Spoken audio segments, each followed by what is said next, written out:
आज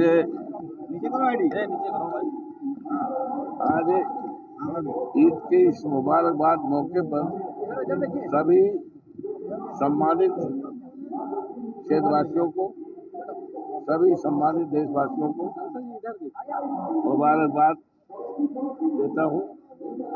और ये त्योहार आपसदारी, भाईचारा, अमन चैन का पैगाम लेकर आता है और इसी तहत मैं आशा करता हूँ ये त्योहार बहुत अच्छे पैगाम के साथ इस देश में अमन चैन भाईचारा कायम रखने का संदेश सबको मुबारकबाद देता हूँ।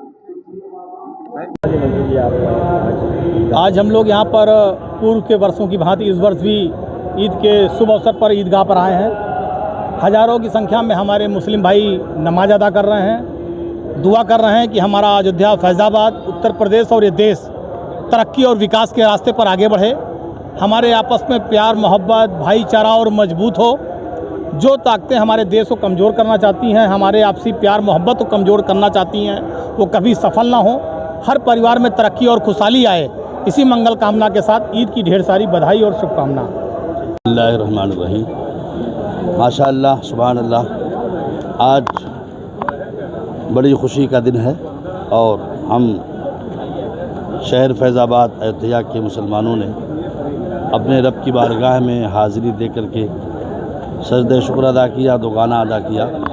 आज बहुत खुशी का दिन है।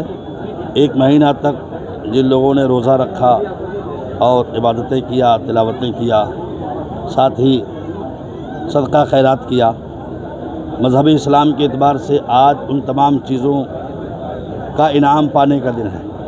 और अल्लाह का शुक्र है, हम लोगों ने आज ईद उल फित्र की नमाज़ अदा करके सबको गले लगाया, मोहब्बतें बांटा और अपने मुल्क हिंदुस्तान के लिए दुआ किया। सारे लोग बहुत खुश हैं और अल्हम्दुलिल्लाह ज़िला प्रशासन ने भी अपनी ज़िम्मेदारियों को अंजाम दिया।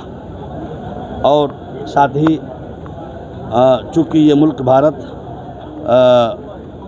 रंगारंग तहज़ीब का हामिल है, यहाँ पर रहने वाला हर मज़हब और कास्ट का मानने वाला शख्स अपने एतबार से रहने, जीने, सहने, खाने पीने, तालीमी इदारे कायम करने, इबादतगाहें कायम करने का उसको अधिकार है। ये पूरे दुनिया में हमारा मुल्क हिंदुस्तान एक ऐसा सबसे बड़ा जमहूरी मुल्क है जिसका संविधान और जिसका कॉन्स्टिट्यूशन और जिसका ये कि बाइलाज हमें इस बात की इजाज़त देता है कि हम अपने मज़हब के एतबार से अपने कार्यक्रम को कर सकते हैं। और अल्हम्दुलिल्लाह उसी एतबार से इस मुल्क में रहने वाला हर शख्स उसको अंजाम देता है। रोज़ा रखने वाला रोज़ा रखता है और अभी हमारे दूसरे भाइयों का भी मौका चल रहा है, वो लोग भी अपने एतबार से खाने पीने से बचते हैं। तो ये बहुत अच्छा है। आज हम लोग सब एक दूसरे को दुआएं दे रहे हैं और एक दूसरे से गले मिल रहे हैं, क्योंकि आज खुशी का दिन है, मोहब्बतें बांटने का दिन है। हर इख्तलाफ को भुला करके, सारी चीज़ों को फरामोश करके एक दूसरे को गले लगाया जाए, मोहब्बतें बांटा जाए, वालिदैन से प्यार किया जाए, छोटे बड़े की कदर और इज़्ज़त किया जाए, ताकि हमारे समाज में, माशरे में किसी तरह का कोई भावना ना पैदा होने पाए।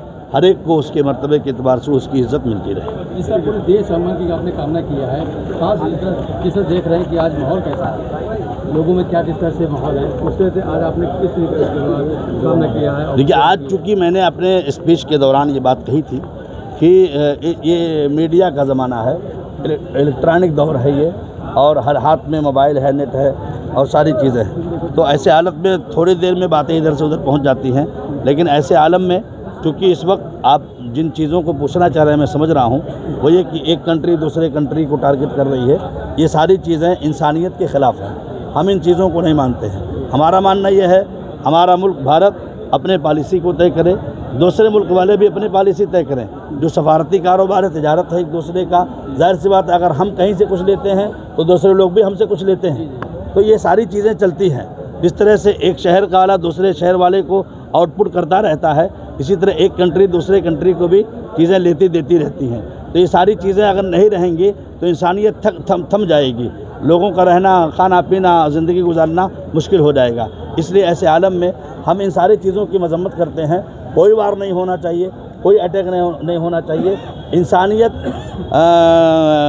की मानवता का एहतराम होना चाहिए, इंसान का एहतराम होना चाहिए। हमारा लेसन यही, हमारा सबक आज का यही है।